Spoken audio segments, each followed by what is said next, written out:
Hello నమస్తే welcome to plus TV నేను మీలంకృత. So ఈ రోజు మనతో పాటు సీనియర్ డాక్టర్ ఆయుర్వేదిక్ డాక్టర్ అని చెప్పాలి చిట్టుబొట్ల మధుసూదన శర్మ గారు ఉన్నారు. చాలా రకాలుగా ఆహారంలోనే ఆరోగ్యం ఉందని చాలా మందికి తెలీదు, బట్ ఇప్పుడు మనం డిస్కస్ చేద్దాం. హలో సార్, నమస్తే సార్. నమస్తే. జనరల్గా ఇప్పుడు మనం చాలా మంది ఫ్యామిలీస్ వాళ్ళు డైట్ అనుకొని ఫీల్ అవుతారో లేదంటే మోడ్రన్గా ఫీల్ అవుతారో తెలీదు, నైట్ టైంలో ఫుడ్ తినడం అయితే మానేస్తారు సార్. చాలా మంది మానేసి లైట్ వెయిట్ ఫుడ్ అని చెప్పేసి చపాతీలు తింటుంటారు. అండ్ నెక్స్ట్ వచ్చేసి ఇప్పుడు మనకు షుగర్ పేషెంట్లు కూడా చాలా పెరిగిపోయింది సార్ రేటు. అండ్ వాళ్ళు కూడా అంటే ఓన్లీ వన్ డేనే మీల్ తీసుకొని మార్నింగ్ ఏదో టిఫిన్ తినేసి నైట్ చపాతీలు తింటున్నారు సార్ జనరల్గా. ఇప్పుడు ఈ చపాతీలు లేదంటే ఈ గోధుమలు తీసుకోవడం వల్ల షుగర్ ఏమైనా కంట్రోల్ ఉంటుందా, ఆరోగ్యం మెరుగుపడుతుందా, లేదంటే ఏదో ఒకరు చెప్పారు కదా అని చెప్పేసి గొర్రెలాగా అదే ఫాలో అవుతుందా అంటారా? ఫుడ్ కూడా తీసుకోవచ్చు అంటారా ఈవినింగ్ టైంలో? సో ఈ మధ్యకాలంలో ఆరోగ్య స్పృహ పెరిగిపోయింది, అవగాహన పెరిగిపోయింది. మరి చాలామంది కూడా చక్కటి ఆరోగ్యం కోసము వాళ్ళకు ఉన్నటువంటి అవగాహనతో కొన్ని ప్రయత్నాలు చేయడం సంతోషించదగ్గ విషయం అమ్మా. సో ముఖ్యంగా జబ్బులు రాకుండా ఉండేందుకు, వచ్చినటువంటి జబ్బులు త్వరగా తగ్గేందుకు, ముఖ్యంగా ఈ షుగర్ లాంటి జబ్బులు ఉన్నటువంటి వాళ్ళు మరీ జాగ్రత్త పడుతున్నారు. వెయిట్ ఉన్నటువంటి వాళ్ళు మరీ జాగ్రత్త పడుతున్నారు. షుగర్ ని జబ్బు కిందకి మనం లెక్కయొచ్చు అంటారా? జీవన శైలి వ్యాధి అమ్మా. ఓకే, డిజార్డర్ అంటారు. It's not a disease. Disorder మన జీవన శైలి ఆర్డర్ లేకపోవడం చేత కలిగేటువంటి ప్రాబ్లం కాబట్టి డిజార్డర్ అని చెప్పొచ్చు. అంతే కదమ్మా, it's not a disease. Logic magic ఉంది అంతే కదమ్మా, లాజిక్ లో మ్యాజిక్. సో న్యాచురల్ గా జరిగిపోతుంది. సో షుగర్ అందుకే అందరూ వ్యాధి అంటున్నారు కాబట్టి నేను అవగాహన కోసం చెప్తున్నామ్మా. ఇట్స్ ఎ డిజార్డర్, షుగర్ వ్యాధిగ్రస్తులు అని చెప్పేసి ప్రస్తావిస్తున్నా మన అండర్స్టాండింగ్ కోసం. సో వీళ్ళలో కూడా మరి ఆరోగ్య స్పృహ పెరిగిపోయింది కాబట్టి రాత్రిపూట మరి చపాతీలు వాడడం, ఏదో సంథింగ్ అన్నం కాకుండా మిగతావి వాడుతున్నారు. సో చాలా మందికి తెలుసు అన్నము, దాంతో మల్లెపూలు లాంటి తెల్లటి బియ్యంతో మల్లెపూలు లాంటి తెల్లని అన్నం చేసుకొని తింటే కానీ కడుపు నిండే పరిస్థితి లేదు. సరే మనసు దూరం చేసుకుని దేహాన్ని ఇబ్బంది పెట్టే ఏదో రకంగా భయపడో అన్నానికైతే దూరం అవుతున్నాం. కనీసం ఒక పూటనే తినేటువంటి పరిస్థితి ఏర్పడి రాత్రిపూట ఇంచుమించు 190% పైనే మానేసినారమ్మా. అయితే 100% అని కూడా చెప్పవచ్చు. సో నెక్స్ట్ ఆల్టర్నేషన్ వీళ్ళు ఏం చేస్తున్నారు, గోధుమల చపాతీలు మొదలుపెట్టినారు, మైదా పిండితో చేసేటువంటి చపాతీలు మొదలుపెట్టినారు. అది చెప్పేసి మళ్ళీ దాన్ని కూడా చెప్తాను మా రీజన్. అది క్షేమదాయకం కాదు, వాళ్ళు అనుకున్నటువంటి పద్ధతిలో ఆరోగ్యదాయకంగా ఆ యొక్క పరిస్థితి కల్పించదమ్మా.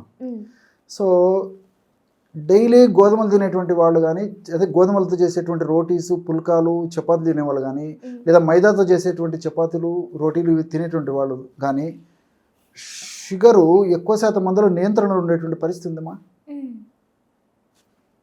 సో అన్నంతో పోల్చుకుంటే మంచిదమ్మా.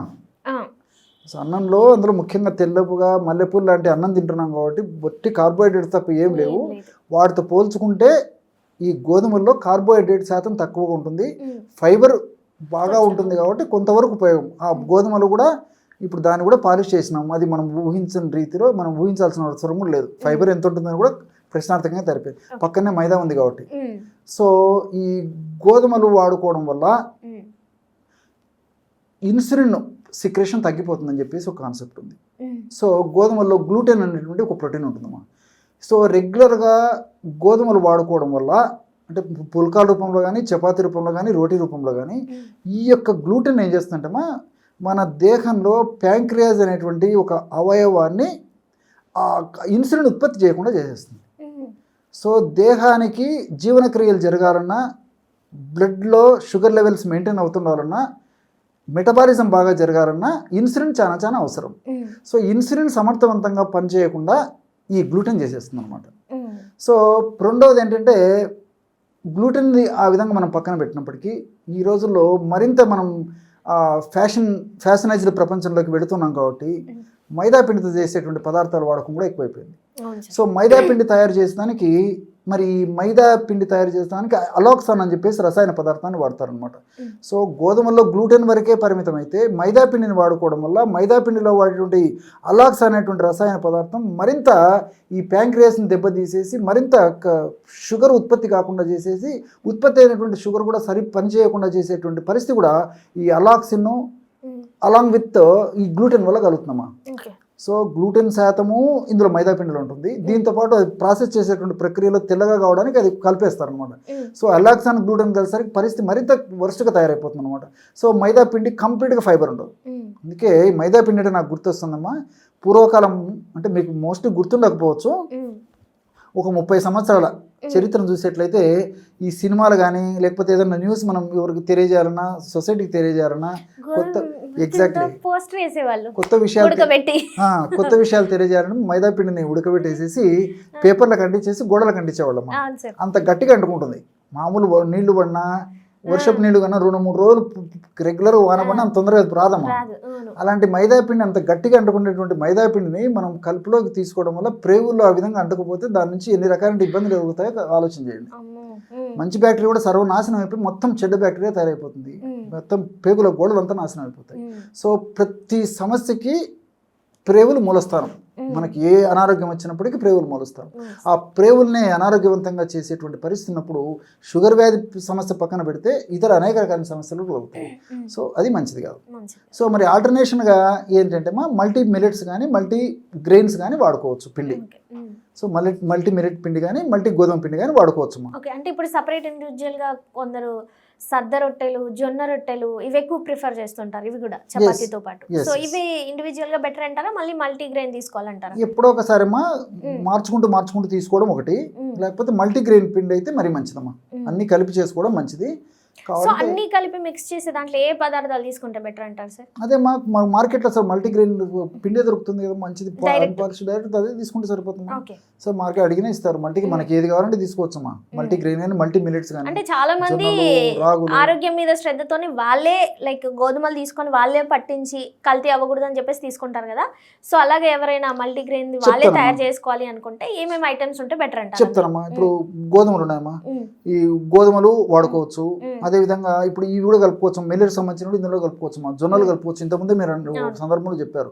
సో గోధుమలు, జొన్నలు, సజ్జలు, అరికెలు, అండుకొరలు, ఇలాంటి ఎవరికి రాగులు, ఎవరికి ఎలా వీలైతే అలా కలుపుకొని వాడుకొని తయారు చేసుకోవచ్చు. మిక్స్ చేసేసుకొని ఏమా. సో ఆ యొక్క పదార్థాన్ని మనం రోటీ రూపంలో కానీ చపాతీ రూపంలో కానీ ఏమా ఈ పద్ధతిలో చేసుకోవడం వల్ల చక్కటి ప్రయోజనం చేకూరుతున్నామా. సో ఇదొకటి. సో అన్నంతో పోల్చుకుంటే మల్టీ గ్రెయిన్ పిండి కానీ మల్టీ మిల్లెట్ పిండి కానీ ఈ రెండు కలుపుకొని తయారు చేసుకున్నటువంటి పిండితో తయారు చేసుకున్నటువంటి రోటీలు, చపాతీలు ఇవన్నీ బాగుంటాయమ్మా.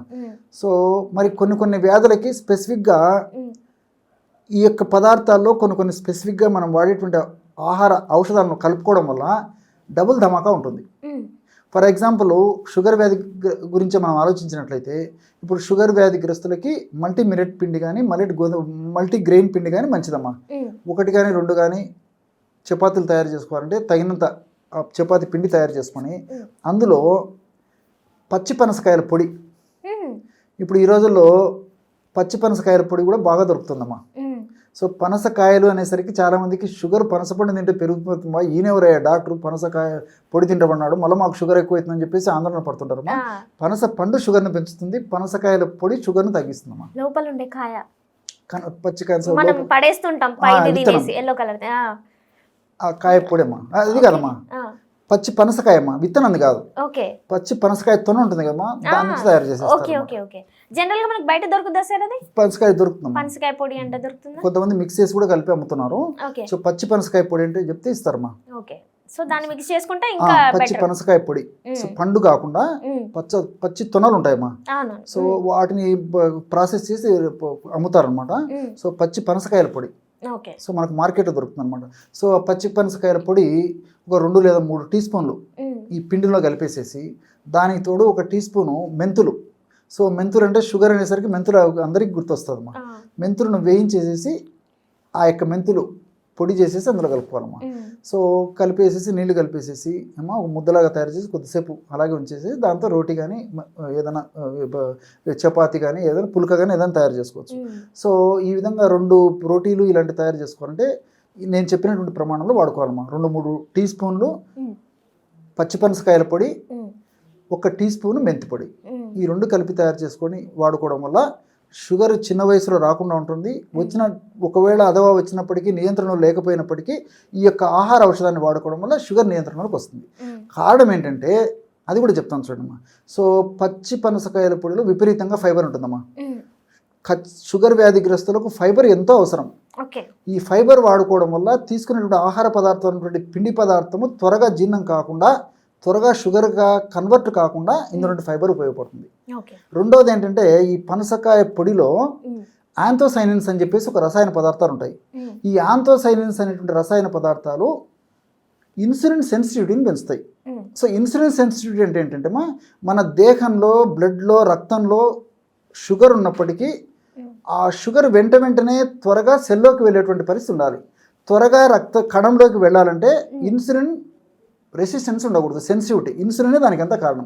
ఇన్సులిన్ ఎప్పుడైతే సమర్థవంతంగా పనిచేస్తుందో, సెన్సిటివిటీగా ఉండి సమర్థవంతంగా పనిచేస్తుందో, రక్తంలో ఉన్నటువంటి గ్లూకోజ్ చకచక కణాల్లోకి పోతుంది కాబట్టి షుగర్ లెవెల్స్ తగ్గిపోతాయి అన్నమాట. ఆ యొక్క పని సమర్థవంతంగా చేసేందుకు ఈ యొక్క పనసలో ఉన్నటువంటి యాంథోసైనిన్స్ ఉపయోగపడతాయి. సరే, మెంతుల గురించి ప్రత్యేకంగా చెప్పనక్కర్లేదు. రెండవది ఏంటంటే ఈ మెంతి పొడిని ఈ పద్ధతిలో వాడుకోవడం వల్ల మెంతుల్లో ఉన్నటువంటి చేదు గుణం కూడా తగ్గిపోతుంది. సో చేదంటే కొంతమందికి ఇష్టపడరు కదమ్మా. సో ఇందులో కలిపి వాడుకోవడం వల్ల చేదు కూడా ఉండదు కాబట్టి తృప్తికరంగా తీసుకుంటారు. దానివల్ల ఆరోగ్యం కూడా మెరుగుపడుతుంది. Thank you sir.